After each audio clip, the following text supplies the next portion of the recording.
Namaste children. Today we are going to study the chapter 19 of your social science book. This chapter deals about our state governments.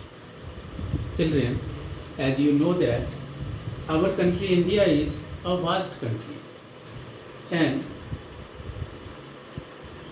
it has more above 3.28 million square kilometer areas. In respect of its area, it takes 7th position in the world. India has also many diverse features. There are several religions, several languages of people live in our country. Due to its various diversities, it is divided into 28 states and 8 union territories. जैसा कि हम सभी इसके बारे में पिछले classes में भी पढ़ चुके हैं। हम जानते हैं कि इंडिया एक ऐसा डाइवर्स कंट्री है जिस पर एक साथ शासन चलाना काफ़ी कठिन काम है और इसीलिए लैंग्वेज को ध्यान में रखते हुए, चूँकि यहाँ बहुत सारे रीजनल लैंग्वेज भी प्रैक्टिस किए जा रहे हैं, इसका डिवीज़न किया गया है और ये डिवीज़न स्टेट्स और यूनियन टेरिटोरीज के रूप में किया गया है। Children, our country practices the federal system of the government. It means we have different level of government. जैसा कि हम जानते हैं, सिंपली इंडिया में 3 लेवल के गवर्नमेंट को रखा गया है, जिसे हम इस प्रकार से समझते हैं। First central level government, second state level government and third local self bodies or local level government. In this chapter, we are going to study about the state level government or our state government. बच्चों, India को जो different state में बांटा गया है, उसमें प्रत्येक state में अपने अलग अलग गवर्नमेंट का भी प्रोविज़न रखा गया है, जो बहुत सारे फंक्शंस के लिए इंडिपेंडेंट होता है। लेकिन यहाँ पर सेंट्रल गवर्नमेंट के इंस्ट्रक्शन के आधार से ही ये स्टेट गवर्नमेंट काम करते हैं। Because of diversities and various requirement of the different people, the functions of the government is classified as subject. I listed here this subject. Division of powers between the central and states as subjects. Children, first classification of subjects is the union list, which contains about 97 subjects. And function of these subjects are responsibilities of the central government. Central government के लिए 97 subjects को union list के रूप में बांट दिया गया है और इसके लिए सेंट्रल गवर्नमेंट ही लॉ बनाएगी, उसके लिए रिस्पॉन्सिबल होगी। Second one is the state list for state government that contains 66 subjects and state government makes laws on this subject. Third one is the concurrent list, which includes 47 subjects, and fourth one is residual subject. It contains all new subjects.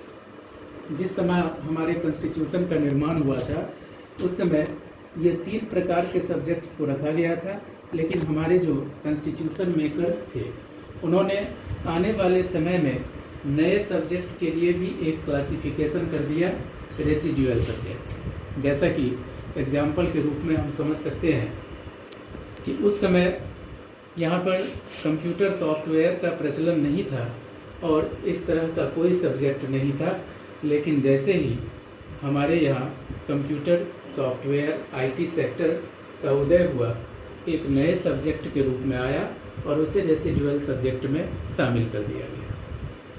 तो यहाँ पर 4 प्रकार के subject list बनाए गए। Union list, जिस पर completely central government का अथॉरिटी होता है। स्टेट लिस्ट, जो कम्प्लीटली स्टेट गवर्नमेंट के कंट्रोल में होता है। कॉन्करेंट लिस्ट, जो सेंट्रल और स्टेट दोनों प्रकार के गवर्नमेंट के कंट्रोल में होता है। और रेसिडुअल, जिसमें नए सब्जेक्ट्स इंक्लूड किए जाते हैं, वो कम्प्लीटली सेंट्रल गवर्नमेंट के कंट्रोल में होता है। Any problem children? Next, the states of India having 2 types of legislature. First, unicameral and second, bicameral. हमारे कंट्री में जितने भी स्टेट्स हैं, 28 स्टेट्स हैं, उनमें 2 प्रकार के लेजिस्लेचर पाए जाते हैं। पहला यूनिकैमरल और दूसरा bicameral. In this system, legislature has only one house, which is called Legislative Assembly or the lower house. In our country, most of the states having this system.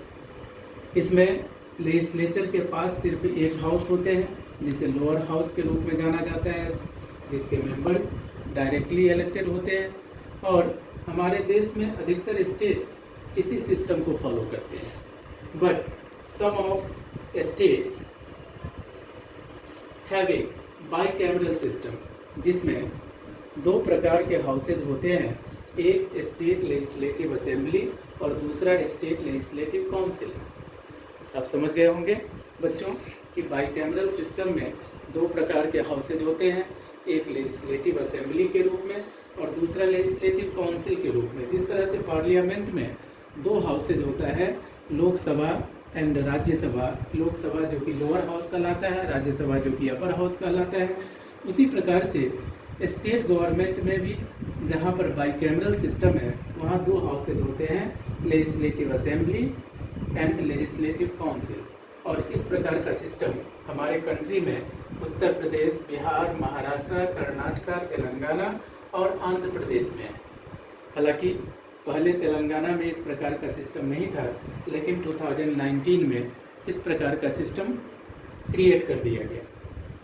Now children, we are going to know what are the functions of the state legislature.